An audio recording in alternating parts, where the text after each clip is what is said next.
Alors, ici on a le hadith de Abdullah ibn Zayd, il dit ceci.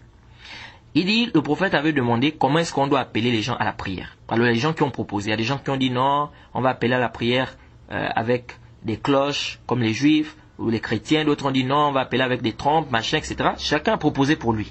Et il y a un compagnon qui dit, quand il est allé dormir, il a fait un rêve.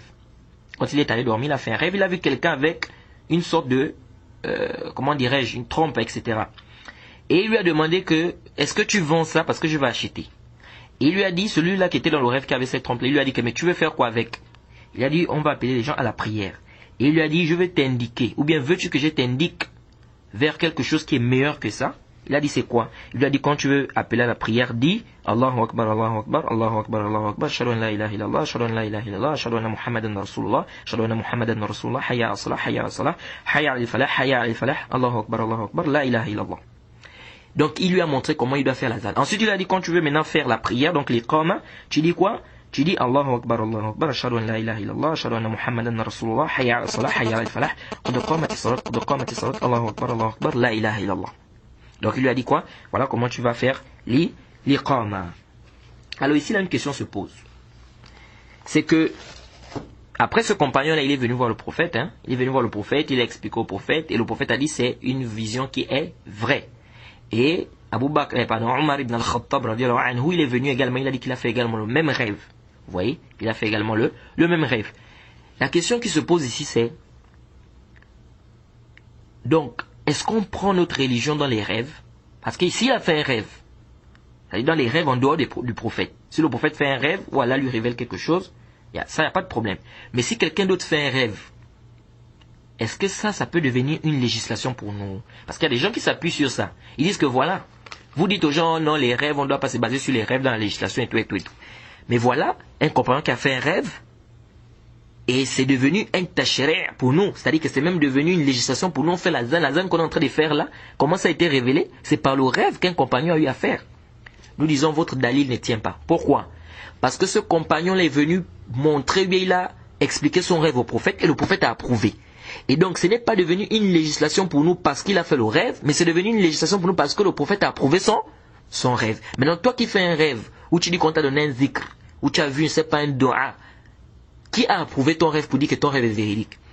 Qui a approuvé ça? Le prophète est là pour approuver ça. Donc, on ne peut pas se baser sur ça.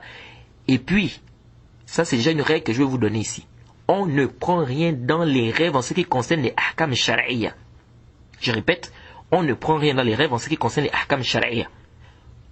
Allah était clair dans le Coran. Al-yawm akmaltu lakum dinakum wa atmamtu alaykum ni'mati wa raditu lakum al-islam dina. C'est plus que clair. Aujourd'hui, j'ai parachevé votre religion, ou j'ai parachevé votre religion pour vous.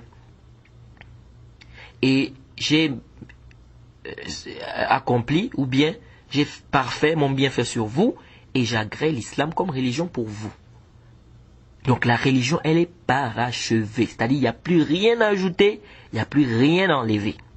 L'islam est clair et sarih. Tu n'as plus le droit de venir ajouter quoi que ce soit. Donc en d'autres termes, si quelqu'un aujourd'hui venait nous dire qu'il a fait un rêve, où on lui a donné un dua, une invocation particulière, on lui dit, Ya Barakallahu fik, Allah était clair dans le Coran, la religion était parachevée. Si ce dua-là, c'était un khair, le prophète devait nous enseigner. Si c'était un bien, cette invocation, le prophète devait nous enseigner ça. Donc le moment où le prophète nous a pas enseigné ça, on ne doit pas venir ajouter cela dans la religion. Parce que si tu dis qu'il y a encore un dua qu'on t'a enseigné spécifique pour toi, ça veut dire quoi? Ça veut dire que la religion n'a pas encore été parachevée, il y a encore des choses qui manquent. Et ça, c'est grave. C'est comme me disait une fois une sœur, elle m'a posé la question de savoir.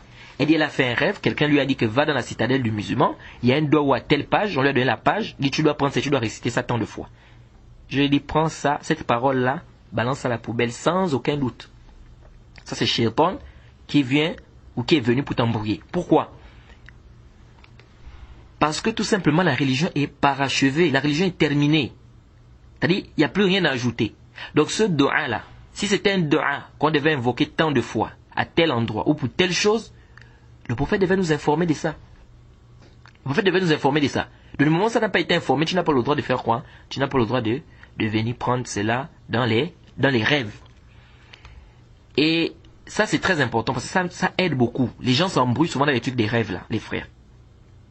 Le prophète nous a donné le comportement à adopter concernant les rêves. Quelqu'un qui a fait un bon rêve, il remercie Allah. Quelqu'un qui a fait un mauvais rêve, le prophète a dit quoi?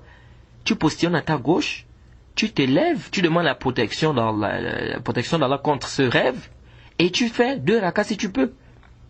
Mais quand au fait maintenant de prendre ce rêve, mettre ça dans ta tête, oh j'ai vu mon grand-père qui voulait me tuer, ah j'ai vu ma grand-mère qui voulait me tuer, donc en vérité c'est que c'est elle qui veut me tuer, oh non c'est mon grand-père qui veut me tuer, oh ceci, cela, tout ceci les frères il faut éviter.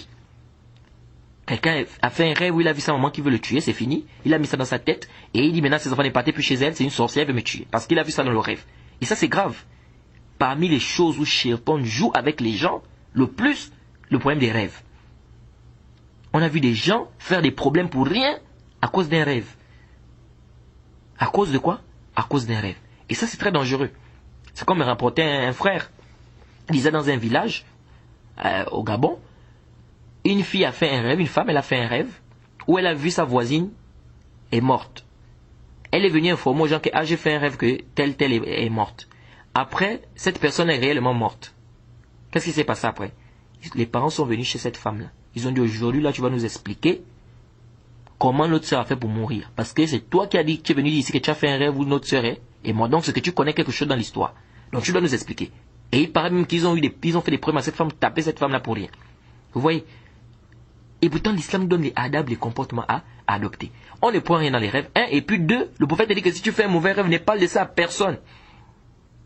Ne parle de ça à personne. C'est un mauvais rêve. On voit les gens aujourd'hui, quelqu'un il fait un mauvais rêve, il vient, commence à raconter ça partout, etc. Regardez un peu ce qui s'est passé avec cette femme-là.